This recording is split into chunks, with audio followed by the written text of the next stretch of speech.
स्वीटी जी मुंबई से। राधे राधे महाराज जी। महाराज जी, हमारे परम पिता परमेश्वर तक पहुंचने का सबसे सुगम और सबसे सुंदर मार्ग साधक के लिए कौन सा है? जो श्रीमद् भागवत में गोकर्ण जी ने अपने पिता को उपदेश किया था, उसमें कहा धर्मं भजस्व सततम त्यज लोक धर्मान सेवन सदा साधु पुरुषान जहि काम तृष्णाम अन्यस्य दोष गुण चिंतन मासु मुक्त्वा सेवा कथा रसमहो नितरा पिबत्वम। उपदेश किया कि सतत धर्म का भजन करना चाहिए। बोले किस धर्म का? बोले लोक धर्म का त्याग करके भागवत धर्म का। त्यज लोक धर्मान। लोक धर्मों की तब तक आवश्यकता है जब तक भगवान से परिचय नहीं हुआ, सत्संग नहीं हुआ। लेकिन जब सत्संग हो जाए तो लोक धर्मों का समर्पण भागवत धर्म में कर देना चाहिए। त्यज लोक धर्मान धर्मम भजस्व सततम।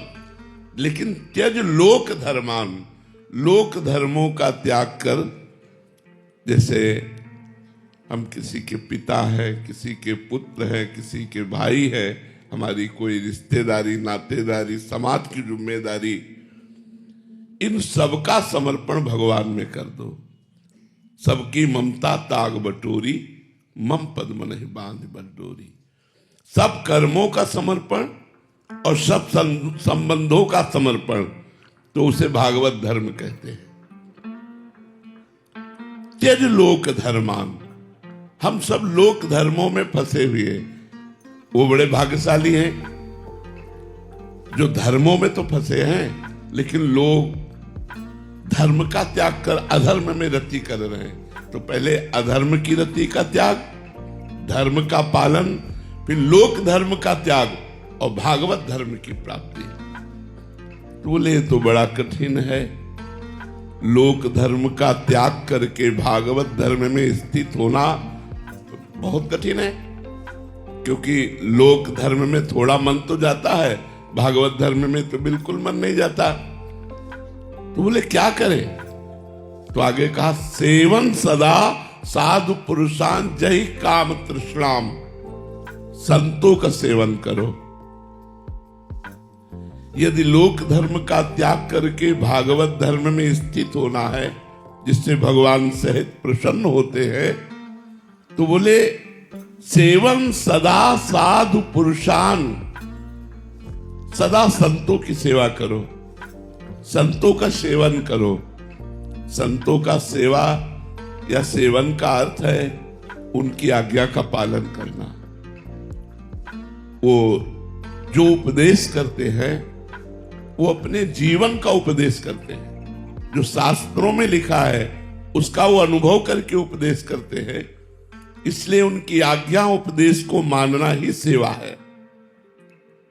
सेवा के और भी अंग हैं, जैसे वस्त्र सेवा, भोजन सेवा, औषधि सेवा। ये सब दूसरे स्तर पर है। पहले स्तर पर उनकी आज्ञा का पालन। यदि आज्ञा का पालन नहीं हो रहा और आप उनके समीप हो भी, तो साधु संग हो रहा नहीं माना जाएगा। आप उनके शरीर के समीप हैं पर उनकी आज्ञा का उल्लंघन करते हैं, तो साधु संग नहीं माना जाएगा।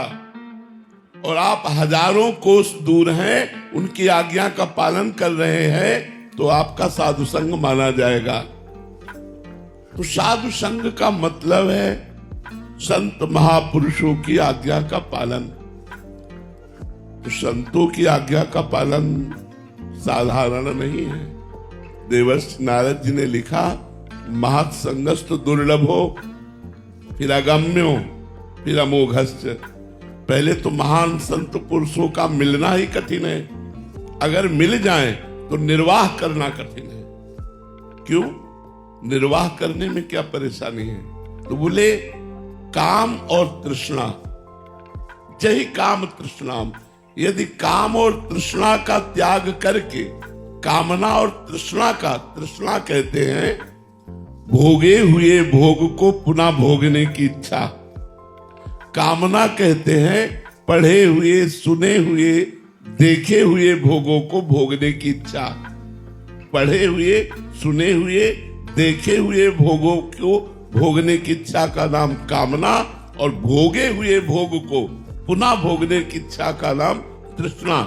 तो बोले यही काम तृष्णाम। यदि हम कामना और तृष्णा का त्याग करके, इसीलिए लिखा अगम्यो, संत तो मिल जाते हैं लेकिन लाभ कोई बिरला ही ले पाता है। क्यों? क्योंकि वो अपनी कामना और भोग तृष्णा के कारण संत की आज्ञा का उल्लंघन कर देता है, उनके बताए हुए मार्ग को छोड़ देता है, तो पतित हो जाता है। अगर वो आज्ञा का पालन कर ले जाए तो बोले अमोघश्च, निश्चित भगवत प्राप्ति हो जाए। तो जही काम तृष्णाम, कामना तृष्णा का त्याग करे और परहेज रखे इस बात का, अन्यस्य दोष गुण चिंतन मास मुक्त्वा। ना किसी के हमें दोष देखने हैं और ना किसी के गुण, क्योंकि दोनों माया में है। तात सुनो माया गुण और दोष अनेक, गुण या उभय न देखी, देखी सो अविवेक। ये जो मायाकृत गुण दोष है, ये दोनों नहीं देखना है, क्योंकि गुण देखने से हमें अभिमान की पुष्टता होगी, दोष देखने से निंदा करने की बात आएगी। तो हमें न गुण देखना है न दोष, सब में भगवान को देखना है। बोले अन्यस्य दोष गुण चिंतन मासु मुक्त्वा, दूसरे के गुण दोषों के चिंतन का त्याग कर दे और कामना तृष्णा का त्याग कर दे और संत समागम करे और भागवत धर्म का पालन करे, भगवान की कथा सुने, भगवान का नाम जप करे, इससे सर्व सिद्धि हो जाएगी। चाहे निराकार का साक्षात करना चाहो, चाहे साकार का साक्षात्कार करना चाहो, जो चाहो वो प्राप्त हो जाएगा। इतना जीवन में होना चाहिए। महापुरुषों का संग, भागवत धर्म का पालन, अर्थात समस्त कर्म भगवान को समर्पित, ये भागवत धर्म है। और भगवान की सेवा कथा और नाम जप, शरीर से सेवा, भगवत स्वरूप सबको मान करके, किसी के दोष गुण का चिंतन नहीं, निरंतर भगवान का चिंतन, निश्चित भगवत प्राप्ति। अब भजन हो रहा है और पर निंदा कर रहे हो तो भगवत प्राप्ति नहीं होगी।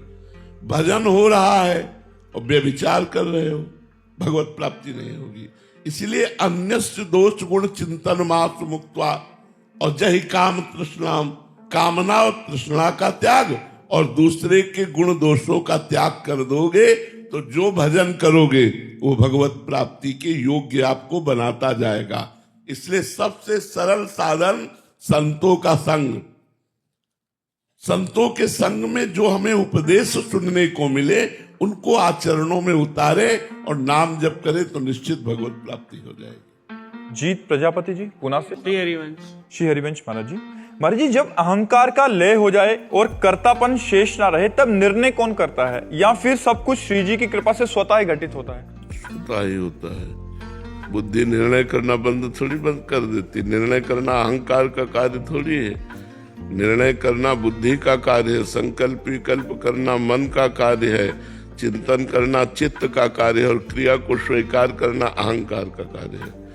तो क्रिया जब अस्वीकृत हो जाती है तो जीवन मुक्तता की तरफ जाता है, क्रिया जब स्वीकृत हो जाती है तो बंधन की तरफ जाता है। तो बंधन मात्र नष्ट होता है, कार्य तो वैसे ही होता रहता है। जैसे इनके हृदय में कार्य हो रहा है तो आपको क्या, तो ऐसे इस हृदय में कार्य हो रहा है आपको क्या। आप आत्मस्वरूप है, आप देह थोड़ी है। तो देह भाव से आप करता है और स्वरूप भाव से आप करता है। तो बुद्धि का कार्य निर्णय करना, अहंकार का कार्य थोड़ी निर्णय करना। निर्णय तो बुद्धि वैसे भी करती रहती है। स्वीकृति और अस्वीकृति ये अहंकार की बात है। तो अस्वीकृति कर देने से अहंकार लय को प्राप्त हो जाता है, स्वीकृति करने से अहंकार पुष्ट होता है। अहंकार पुष्ट होता है, जन्म मरण पुष्ट हो जाता है, दुख सुख पुष्ट हो जाता है। और जहाँ अहंकार नष्ट हुआ तो दुख सुख नष्ट हो गया, जन्म मरण नष्ट हो गया, वो जीवन मुक्त हो गया। पर ये कहने में बहुत सरल, बहुत कठिन है। अहंकार नष्ट करना बहुत कठिन है। शरीर में थोड़ी भी पीड़ा हो तो भजन नहीं सुहाई देता। जब शरीर में भयंकर पीड़ा हो और वैसे एक रस भजन चलता रहे, अहंकार गलित होना, कोई अपमान कर रहा है और आपका भजन वैसे ही चल रहा है, कोई निंदा कर रहा है, आपका भजन वैसे ही चल रहा है, तब अहंकार गलित होना बहुत कठिन होता है। अहंकार में ठेस पहुंचना बर्दाश्त नहीं होता, फिर उसको नष्ट हो जाना कैसे बर्दाश्त हो जाएगा। अहंकार खत्म तो जीवन मुक्त हो गया, जीवन ही खत्म, वो जीवन मुक्त हो गया। फिर उसको जो आनंद प्राप्त होता है वो अहंकारी अनुभव ही नहीं कर सकता, जो अहंकार रहित को आनंद प्राप्त होता है।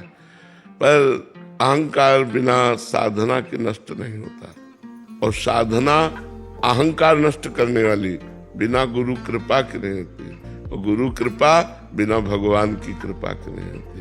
तो वैसे पूछा जाए तो भगवान की अपने ऊपर कृपा हो चुकी, मनुष्य शरीर मिला, संत समागम मिला, अब इसे धीरे धीरे नष्ट कर दें। नमिश जी पटियाला से। श्री हरिवंश प्यारे गुरुदेव। राधे महाराज जी। गुरुदेव, मीरा जी और प्रहलाद जी जैसे विश्वेश भगवान के प्रिय भक्त जनों और संत जनों के जीवन में इतनी कठिनाई और इतना विरोध होते देखा गया है। महाराज जी, इतनी कठिनाई और इतना विरोध होने पर ये भक्त जनों और संत जनों के प्रारब्ध में होता है, या फिर भगवान स्वयं कृपा करके अपने भक्त जनों पे ऐसी परीक्षा लेते हैं? इनका प्रारब्ध नहीं होता है, भगवान की लीला होती है। जैसे भगवान की निज लीला होती है, ऐसे भगवान के निज जनों की लीला होती है।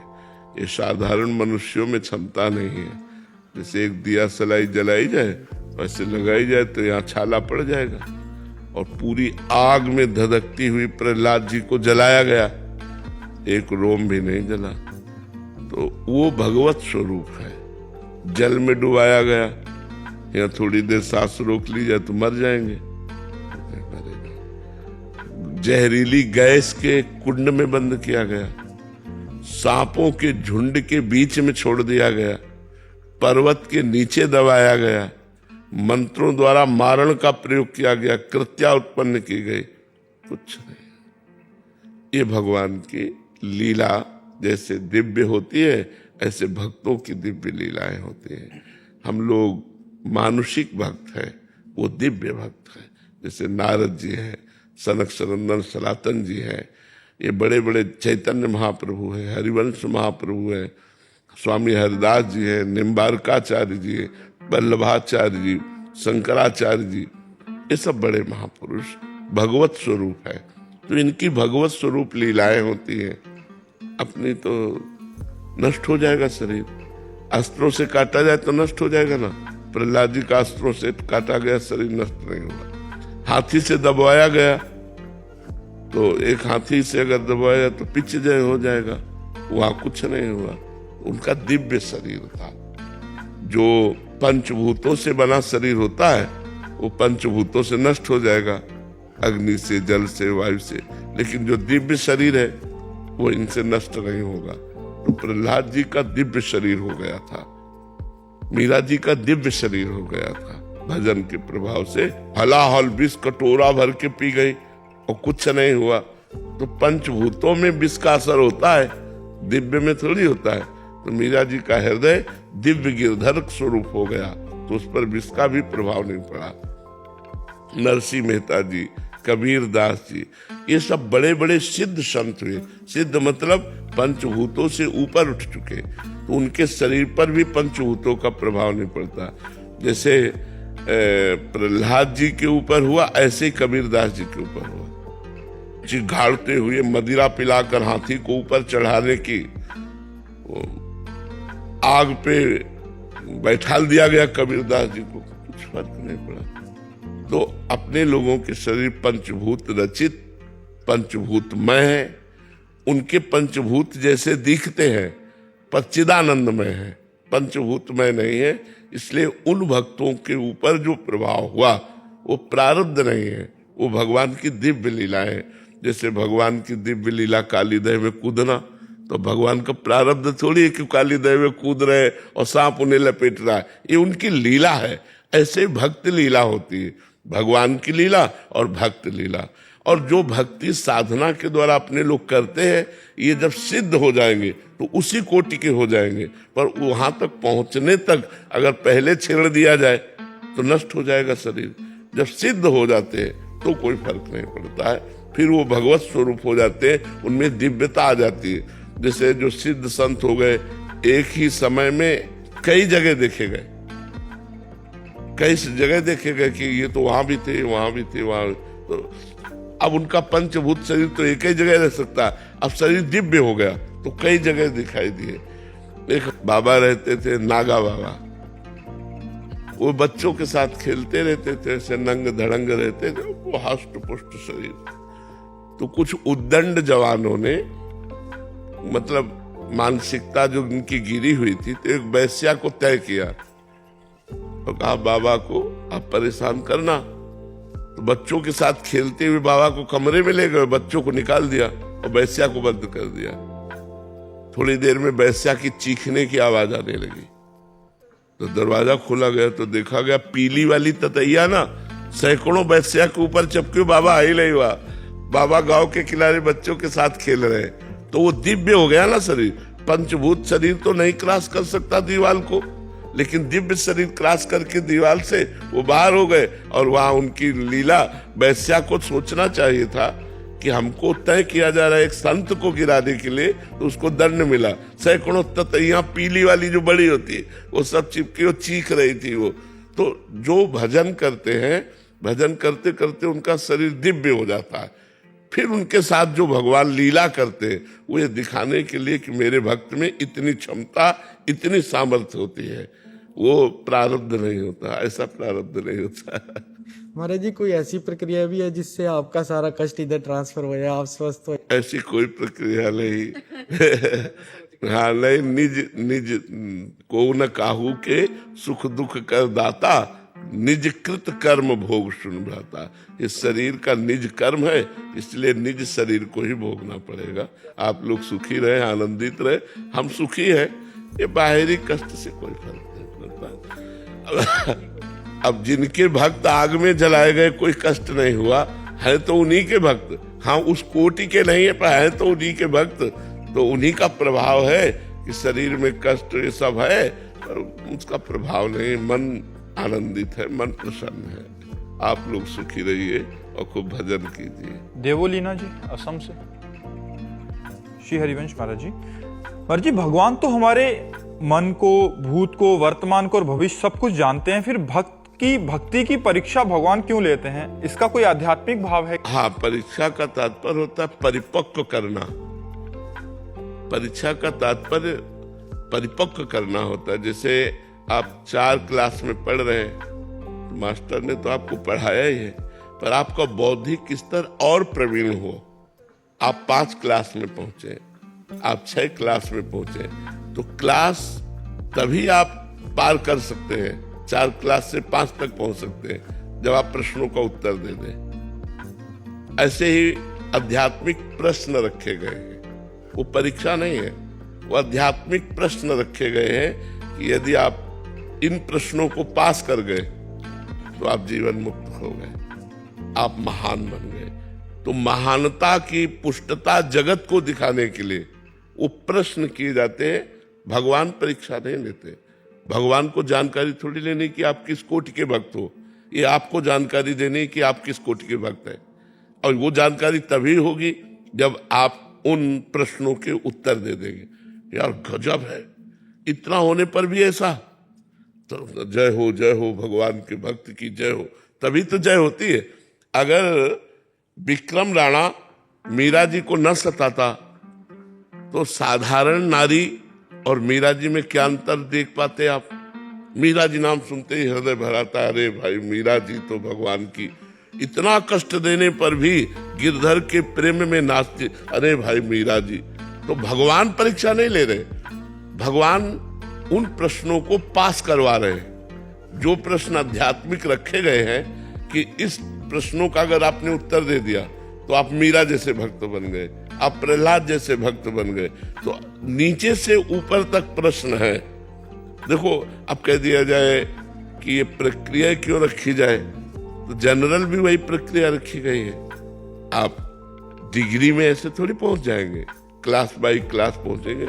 अगर ऐसे ही बिना प्रश्न के डिग्री में पहुंचा दिया जाए तो वो गलत होता है। एक टीचर है जो पढ़कर पास होकर टीचर बना है, और एक घूस देकर टीचर बना है तो फेल टीचर है, पास टीचर थोड़ी। और जो पढ़ करके हुआ है उसको हर क्लास के सब्जेक्ट का ज्ञान है। ऐसे ही भगवान भक्त को महान कहा गया है। भक्त का संबंध भगवान से है कि भगवान का निज जन है, तो उसमें प्रश्न होगा, आप प्रश्न में उत्तर दीजिए और निज पार्षद बनिए। अब जैसे सब कोई कमांडो थोड़ी बन जाता है, कमांडो सब कोई थोड़ी बन जाएगा। कमांडो का मतलब चुटकी बजाते ही गोली मार दिया, गोली लगने वाले को पता नहीं चला कि गोली लग गई। इतनी शीघ्रता, इतने स्पष्ट, इतनी दृष्टि में बिल्कुल सावधानी। जो अंगरक्षक बनाए जाते हैं वो बहुत सावधान रहते हैं। तुम्हारी दृष्टि में काला चश्मा लगाए, वस्तुतः उनकी नेत्र चल रहे, चारों तरफ चल रहे, जरा सी हरकत पे गोली मार देंगे। तो वो कमांडो क्यों बने? क्योंकि उनमें योग्यता देखी गई। ऐसे ही हम भक्तों का गीत गाते हैं, भगवान के चरित्र से भी बढ़ करके पूजनीय भक्तों के चरित्र को मानते हैं। क्यों? क्योंकि प्रश्नों का उत्तर देकर पहुंच चुके। चलते तो लाखों हैं, लेकिन लाखों लोग थोड़ी भक्त बन जाते हैं, कोई बिरला बनता है। जैसे आर्मी के लिए लाखों लड़के तैयार हुए, लाखों में हजार तैयार होंगे, बकाया तो सब रिजेक्ट हो जाएंगे। तो ऐसे रिजेक्ट भी होते हैं, ऐसा नहीं कि रिजेक्ट नहीं होते, रिजेक्ट हो जाते। कंचन कामिनी कीर्ति में खेलो, रिजेक्ट हो गए। अब भगवान के साथ नहीं खेल सकते, भगवान के साथ वही खेल सकते हैं जो इस खेल से के प्रश्नों से क्रॉस कर गए, नहीं तो फिर यही फंस जाता है। जी वैशाली जी बेंगलोर से। राधे राधे महाराज जी। महाराज जी, क्या हमें संत और साधक में भेद करना चाहिए? कैसे जाने कौन संत है कौन साधक है? वैसे हमें तो चाहिए कि साधक और असाधक, पापी और पुण्यात्मा, संत और असंत, सब में भगवान देखना चाहिए। हाँ, ऐसे हमारी बुद्धि दूषित हो जाएगी। यदि हम किसी में कमी देखेंगे और किसी में अधिकता देखेंगे तो हमारी दृष्टि का बैलेंस बिगड़ जाएगा। अगर बैलेंस बनाना है, मतलब निर्दोष दृष्टि रखनी है, तो सब में भगवान को देखना है। ये पाप आचरण कर रहा है पर इसमें भगवान विराजमान है। ये क्रूरा अपि पापिनो न च सताम संभास्य दृश्यासे सर्वान वस्तुतया निरीक्ष परम स्वाराध्य बुद्धिर्मम। जो क्रूर है, पापी है, दुष्ट है, उसमें भी भगवान विराजमान है।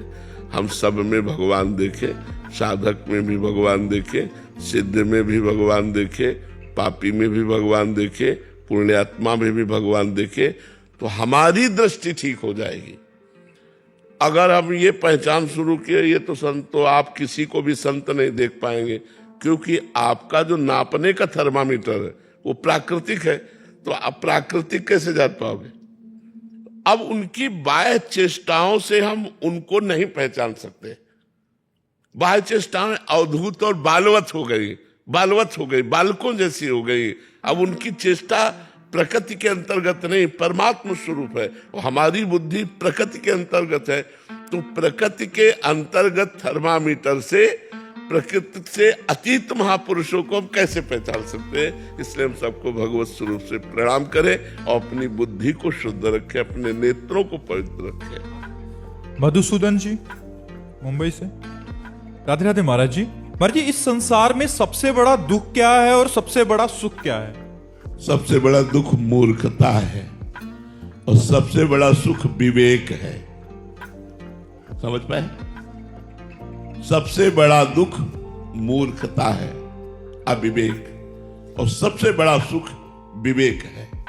तब लग कुशल न जीव कहूं, सपने हो मन विश्राम, जब लग भजत न राम कहूं, शोक धाम तजी का।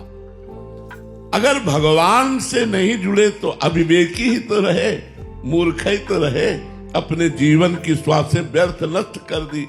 तो चाहे कोई इंद्र के समान धनी हो, त्रिभुवनपति, और भगवान से विमुख है, अज्ञान युक्त है, तो वो दुखी है।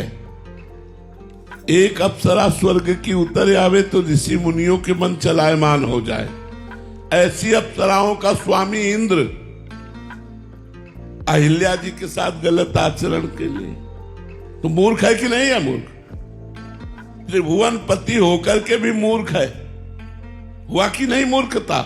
एक ब्रह्म ऋषि की, एक महर्षि की पत्नी के प्रति गलत भाव करना, इसीलिए श्राप दिया जाते हैं शरीर में 1000 भाग हो जाए, 1000 नेत्र, शास्त्र नेत्रधारी कहा गया, और बाद में रामावतार में वही नेत्र बने जाके।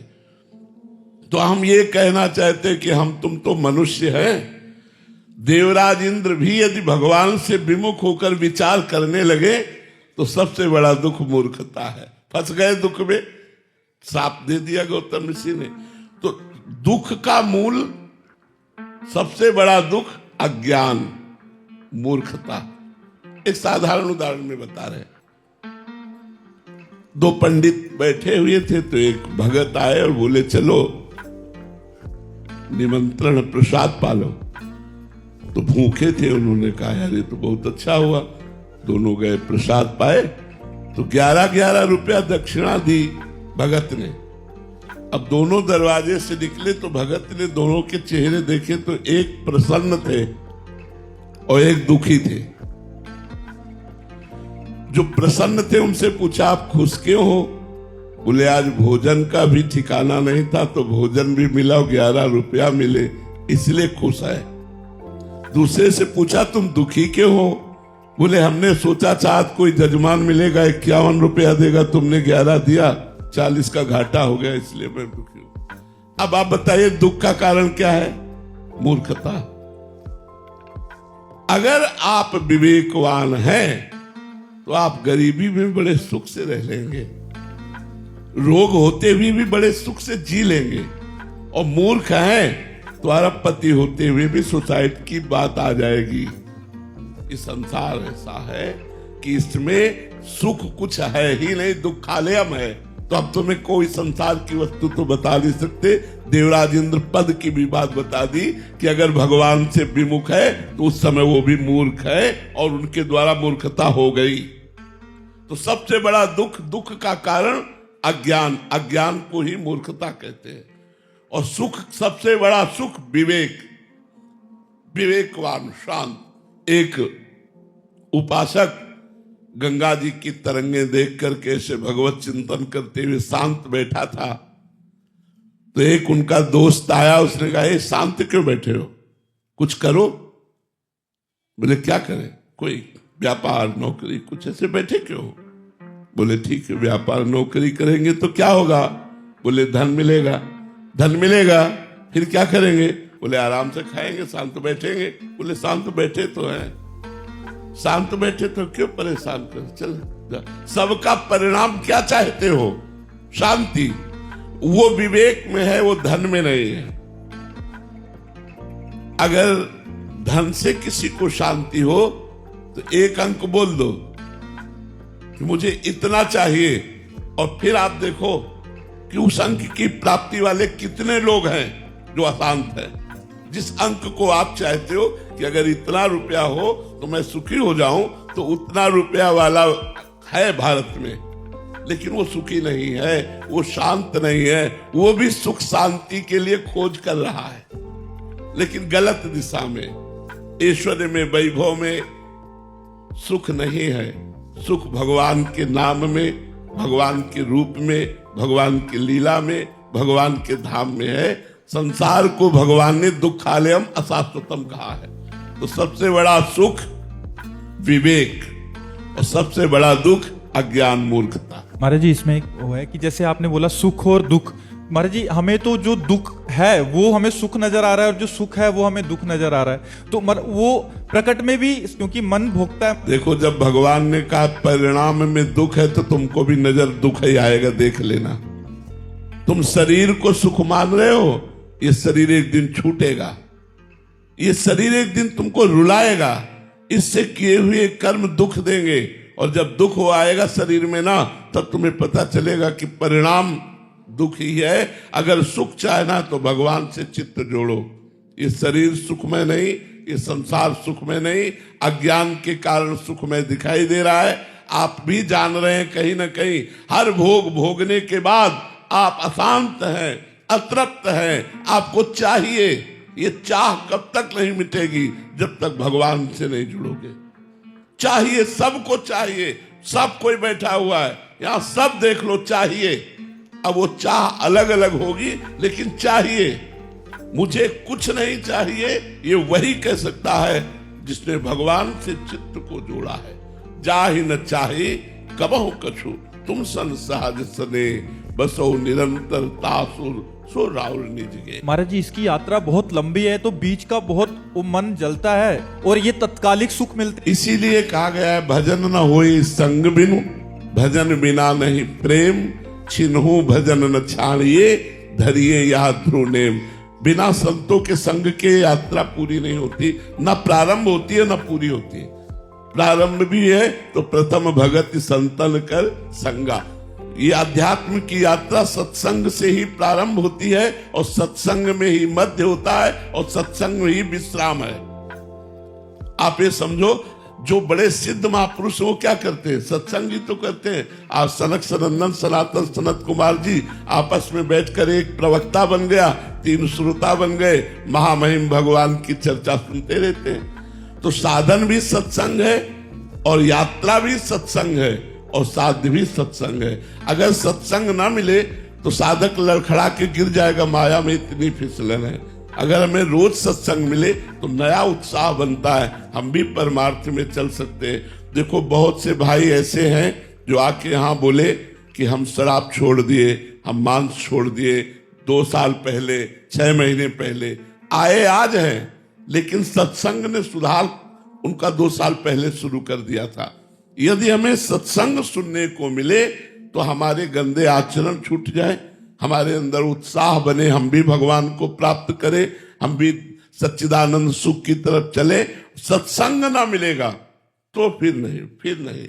मत कीरति गति भूति भलाई, जब जेहि जतन जहां जेहि पाई, सो जानो सत्संग प्रभाव, लोकों वेद ना अनुपाओ। अगर सत्संग मिलता रहे तो जो प्रारंभ और अंत के बीच की यात्रा मध्य है वो बहुत आराम से कट जाएगी, क्योंकि सत्संग में कष्ट सहने का नया उत्साह प्राप्त करते हैं। अध्यात्म में कष्ट इस बात का होता है कि जिन भोगों को हम प्यार करते हैं, जिन भोगों को हम भोगना चाहते हैं, वो अंदर लालसा है पर हम बाहर भोग नहीं रहे। अध्यात्म में सबसे बड़ी बात यह है, आपके अंदर लालसा है और आपने भोग लिए तो आपका मन थोड़ी देर के लिए शांति दिखाएगा, लेकिन जब आपके अंदर लालसा है, आप भोग नहीं भोगेंगे तो आपको व्यथित करेगा, आपको जलाएगा। उस जलन को हम कहां शांत करें? उस जलन को हम सत्संग के द्वारा शांत करते हैं। जब हम सुनते तो सहने की ताकत आती, नहीं हम भी चलेंगे, हम भी भगवत मार्ग में चल सकते हैं। और वो एक ऐसा बल मिलता है कि हम गलत आचरण छोड़ देते हैं। यहां तक कि धर्ममय विषयों से भी वैराग्य हो जाता है। अधार्मिक विषयों की तो बात जाने दो, धर्म में विषय भोगों से भी वैराग्य हो जाता है और वो भगवान के चिंतन में, भले गृहस्थ में हो, एक संत की तरह जीवन व्यतीत करता है। महाराज जी, आपने बोला कि भगवत प्राप्ति के बाद शाश्वत सुख का प्राप्ति होता है। महाराज जी, क्या बीच यात्रा में भी सुख का अनुभव होने लग जाता है? बहुत जोर का होता है। जब तक पाप नष्ट नहीं होते तब तक की बात अलग है। नहीं, रोना आता है, आनंद से हृदय इतना भर जाता है कि वो आनंद तो कहीं है ही नहीं। किसी भी विषय भोगने में वो आनंद नहीं जो भगवान के चिंतन करके रोने में आनंद आता है। वो किसी कहीं भी कोई सुख नहीं है, वो बात समझो। पर ये थोड़ी यात्रा बहुत जलन की है कि हम विषय भोगना चाहते हैं पर विषय भोगेंगे नहीं, क्योंकि भगवान के मार्ग में चलते हैं। तो विषयों के त्याग जनित दुख और भगवदानंद से विमुख, अभी भगवदानंद मिला नहीं। अब ये यात्रा बिना साधु संग के नहीं हो सकती, नहीं साधक भ्रष्ट हो ही जाता है। इसलिए साधु संग की अत्यंत आवश्यकता है। भ्रष्ट मानवता गिरना, अपने मार्ग से हम गिरे ना, इसके लिए हमें रोज सत्संग चाहिए, रोज साधु सेवा चाहिए, साधु संग चाहिए। तो मानो आप लोगों को इतनी दूर आकर के बैठने को मिल रहा, लेकिन ये सुनने को तो आपको कहीं से भी मिल सकता है। तो आप सुन करके आप अपनी नई चेतना जागृत करें और परमार्थ में बढ़े। ये थोड़ी यात्रा बहुत जलन की है। ये हम स्वीकार करते हैं, लेकिन जिसकी यात्रा ही पूरी जलन की है, उसमें से 2-4 कदम जलन वाले सह लेते हैं तो हमारा मंगल है। ये संसार की यात्रा तो जलन वाली ही है। चाहे जितना आप कुछ कर लो, आपका जलना शांत नहीं होगा। तभी जलना शांत होगा जब अध्यात्म में आओगे। आप देख लो, कुछ भी करके देख लो, कुछ भी, जो चाहो खाओ पियो करो, और फिर आप देखो कि आप शांत हो, क्या आप सुखी हो? नहीं, सब अशांत है। सुखी वही है जिसके अंदर ज्ञान जागृत हो रहा है, जो भगवान से जुड़ा है, जो पापाचरण को छोड़े हुए है, वो सुखी। हम थोड़ी यात्रा मानते हैं क्योंकि हमने खुद भोगा है। थोड़ी यात्रा बहुत जलन की है कि भगवदानंद मिला ले और विषयानंद छूटा ले।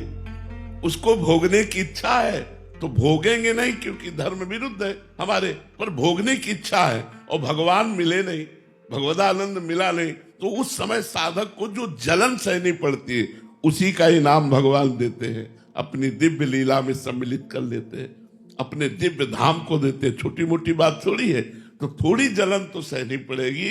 कुछ वर्ष हो सकता है नाम जप करते हुए, साधना करते हुए आपको बिल्कुल कुछ अनुभव में ना आवे, और उल्टा अनुभव में आवे कि काम बढ़ रहा है, क्रोध बढ़ रहा है हमारे अंदर, और विकार बढ़ रहे हैं, ऐसा भी अनुभव में आ सकता है। लेकिन आप डटे रहिए, आप हटिए नहीं, आप निराश मत होइए, मन के थकाने पर थकिए नहीं, तो आप अध्यात्म की ऊंचाई पर चढ़ जाएंगे। ये पक्की बात है।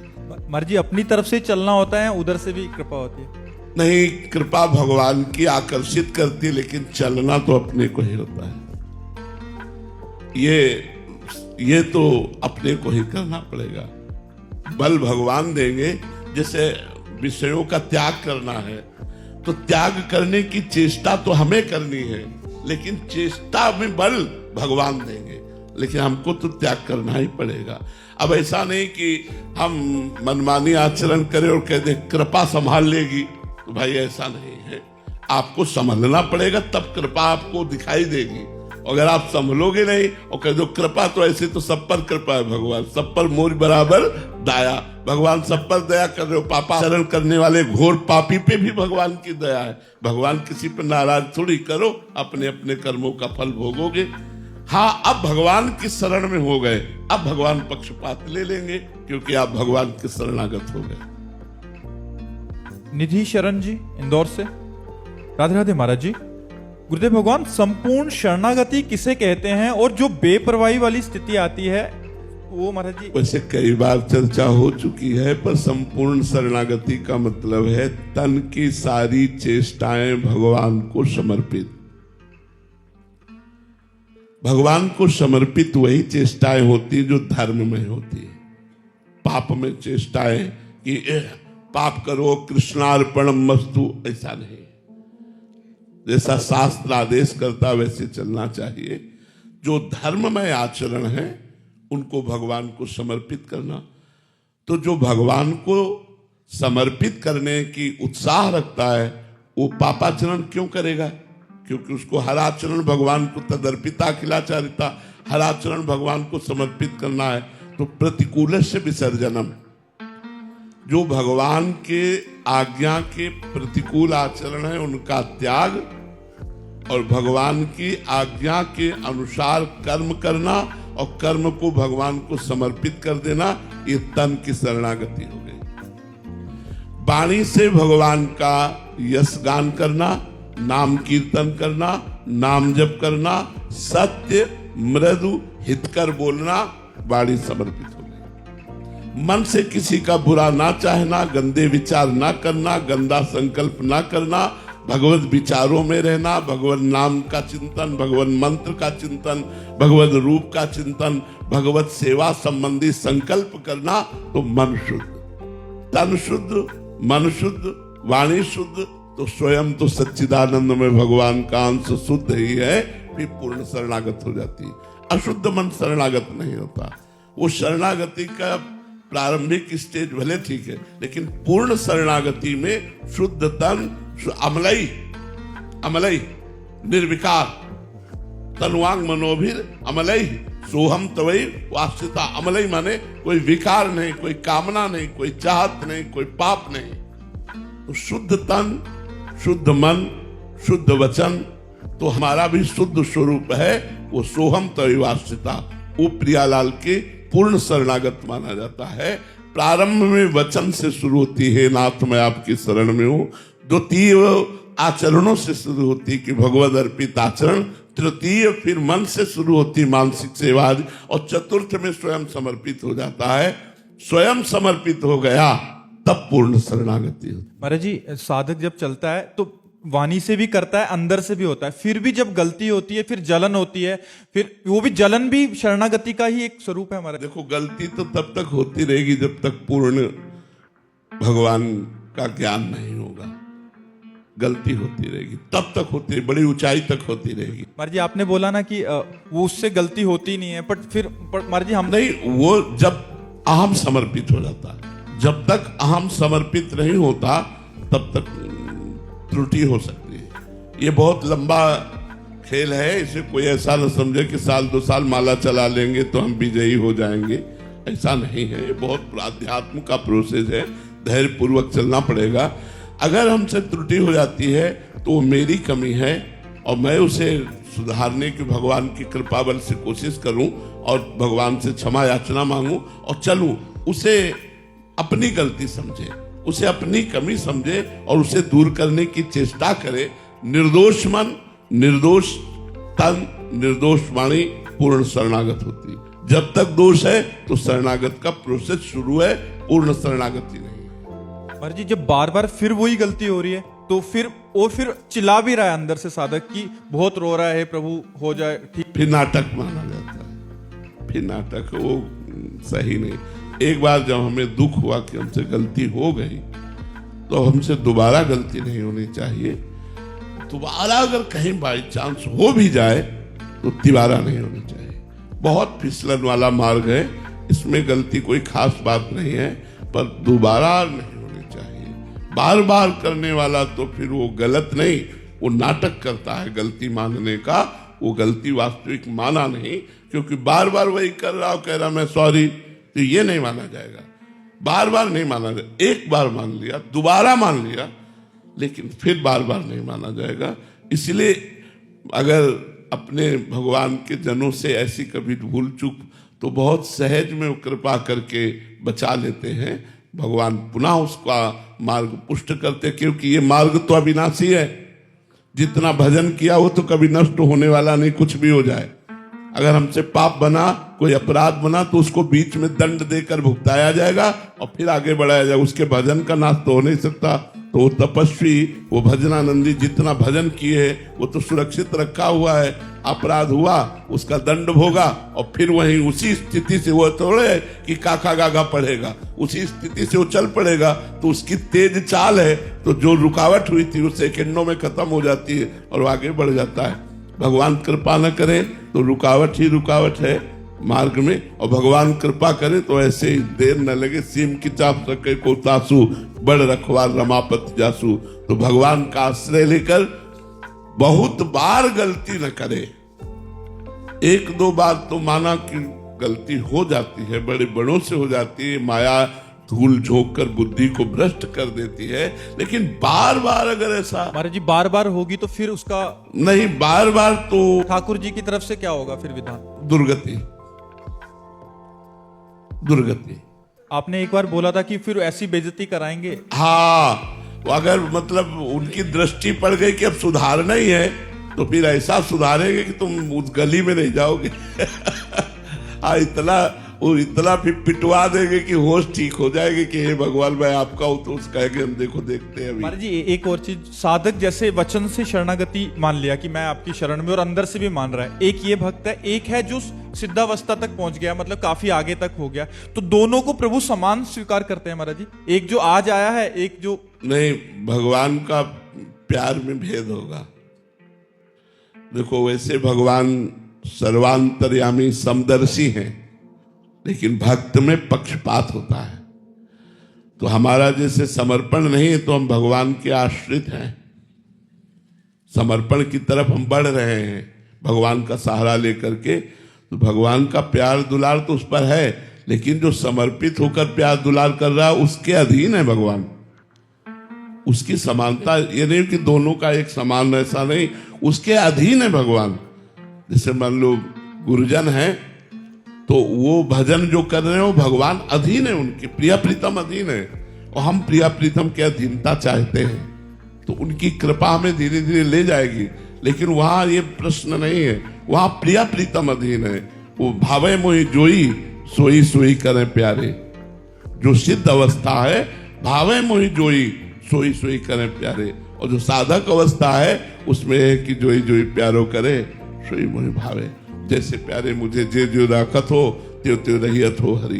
तो अंतर तो प्यार में वो अनुभव करेगा, भगवान का विशेष प्यार का अनुभव विशेष शरणागत करता है। मर्जी तो डायरेक्ट प्रभु की शरणागति लें या गुरु की शरणागति ले लें पहले? एक ही बात है। देखो निष्ठाएं 100-200 नहीं होती, निष्ठा एक होती है। जैसे हम सब भक्ति करते हैं लेकिन किसी में नाम निष्ठा है, सब भक्ति करते हैं लेकिन किसी में गुरु निष्ठा है, किसी में इष्ट निष्ठा है, किसी में धाम निष्ठा है, किसी में संत निष्ठा है, किसी में चरणामृत निष्ठा है।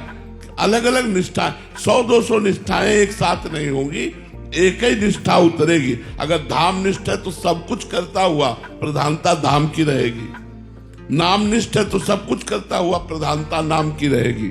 अलग अलग निष्ठा जागृत होती है। तो गुरु निष्ठा, इष्ट निष्ठा, धाम निष्ठा, नाम निष्ठा, ये सब एक ही समर्पण है। रिया जी जोधपुर से, राधे राधे महाराज जी। महाराज जी सच्चा वैराग्य क्या है? संसार छोड़ना या मन की आसक्ति छोड़ना? मन की आसक्ति छोड़ना। आसक्तिहीन मन अगर वैश्यालय में भी बैठा हो तो कोई फर्क नहीं पड़ता, और आसक्ति युक्त मन यदि जंगल में भी रहे तो भी वो बंधन को ही प्राप्त हो जाएगा। जैसे भगवान ऋषभदेव जी के 100 पुत्रों में सर्वश्रेष्ठ राजर्षि भरत जी महाराज अपने परिवार को, राजमहल को, संपूर्ण राज्य को वैराग्य के द्वारा त्याग किया, पर मन की आसक्ति का त्याग नहीं हुआ। तो एक दिन एक हिरन के बच्चे की रक्षा के लिए उसे उठाया और उसे अपने कुटिया ले आए, और सारी मन की आसक्ति उस हिरन के बच्चे में लग गई। तो अगला जन्म उनका हिरन का हुआ। ये भागवत में, श्रीमद् भागवत महापुराण में इसका वर्णन है। तो वैराग्य, इनसे बड़ा कौन वैरागी होगा जिन्होंने चक्रवर्ती सम्राट पद, रानियां, पुत्र, महल सब छोड़ दिया, परम पावन गंडकी नदी के किनारे भगवान की प्राप्ति के लिए भजन कर रहे थे, तपस्या कर रहे, लेकिन मन की आसक्ति नहीं गई तो हिरन में हो गई आसक्ति। तो मन की आसक्ति का त्याग होना ही सच्चा वैराग्य है, ना कि बाहरी। बाहरी हम बहुत से ऐसे उदाहरण अपने सहित देखे हैं, अपने सहित, कि वैराग्य की चरम अवस्था को जो तुम देख लो तो तुम कहोगे कि इसे ही वैराग्य कहते हैं। यमुना का किनारा, गंगा का किनारा, वस्त्र रहित रहना, दिगंबर रहना, कई कई दिन भूखे रहना। लेकिन अगर मन में आसक्ति का थोड़ा भी लेश है, जैसे चिंगारी, तो ज्वाला बनते देर नहीं लगती, ऐसा लगता है कि मैंने मिटा दिया, लेकिन वो चिंगारी बनी रही, और चिंगारी को फूस मिला तो ज्वाला बनने में देर नहीं लगी। तो मन की अगर थोड़ी भी आसक्ति, थोड़ी भी कहीं संसार में किसी भी भोग में, किसी भी सुख में है, तो बाहरी वैराग्य धारण करने पर भी अंदर से उसे कमजोर कर देगी, तोड़ देगी, वो उसको अनासक्ति से आसक्ति में बदल देगी। और अंदर का वैराग्य, चक्रवर्ती सम्राट महाराज अम्बरीश ना तो राज्य छोड़ा, न राज्य महल छोड़ा, न राजरानियां छोड़ी, लेकिन सब कुछ छोड़कर उसी महल में अनासक्त होकर रहते थे, जिनकी सुरक्षा के लिए भगवान का परम पावन सुदर्शन चक्र रहता था। इसलिए बाहरी वैराग्य का भी महत्व है साधक के लिए, पर वो पूर्णता नहीं है। पूर्णता आंतरिक त्याग का नाम है, आंतरिक आसक्ति नहीं है। और बाजार में बैठा हुआ तो समाधिस्थ है। अगर आंतरिक आसक्ति का त्याग नहीं हुआ तो गुफा में बैठा हुआ भी विषयासक्त है। हम बाहरी वैराग्य की तुलना में गुफा वाले को श्रेष्ठ कह सकते हैं। कोई यमुना किनारे रहता है, वो गंगा किनारे रहता है, वो हिमालय की गुफा में रहता है, लेकिन एक अनासक्त घर में रहते हुए भी उस ऊंचाई को छू लेगा जो एक बाहरी वैराग्य धारण किए हुए अंदर से आसक्ति रखने वाला कभी नहीं प्राप्त कर सकता। तो खास बात है सावई मनः कृष्ण पदारविंदयो, मन का भगवान के चरणों में लग जाना, अन्यत्र सबसे लगाव हटाकर एकमात्र प्रभु में लगाव लग गया तो आप गृहस्थ में रहते हुए भी संत हैं। भगवान श्री राम विभीषण जी को संत कहते हैं। विभीषण जी ने बाहरी कोई वैराग्य नहीं धारण किया था, लेकिन अंदर से पूरे अनासक्त महावैरागी। रावण की राक्षसी पूरी लंका में रहते हुए भी ऐसा भगवान से आसक्ति कर ली कि भगवान देखते ही कह रहे तुम सारीखे संत प्रिय मोरे, धरऊं देह नहीं आन निहोरे। तुम्हारे जैसे संतों के लिए मैं अवतार धारण करता हूं। विभीषण जी को जब रावण ने लात मारी तो विभीषण जी ने कहा तुम पितु सरिस भले ही मोहि मारा, राम भजे हित नाथ तुम्हारा। तो भगवान देवाधिदेव महादेव शंकर जी बोल उठे उमा संत कही है बड़ाई। भगवान शंकर भी संत कह रहे हैं और राम जी भी संत कह रहे हैं विभीषण को। तो विभीषण बाहरी पोशाक, रावण का भाई और प्रधानमंत्री, बाहरी पोशाक कोई ऐसी नहीं है, लेकिन आंतरिक अनासक्त महापुरुष है। केवल भगवान के चरणों की प्रीति उनके मन में बसती है। तो सब शास्त्रों का और सब संतों का जो एक मत है, मन का यदि संसार में लगाव है तो वो पूर्ण वैरागी नहीं है, बाहरी वैराग्य धारण किए हुए भी। और यदि मन संसार से अनासक्त होकर परमात्मा में लग गया है, प्रभु में लग गया है, तो धन्य है उसका वैराग्य, जिसका अनुराग प्रिया प्रीतम में है, जिसकी आसक्ति प्रिया प्रीतम में है।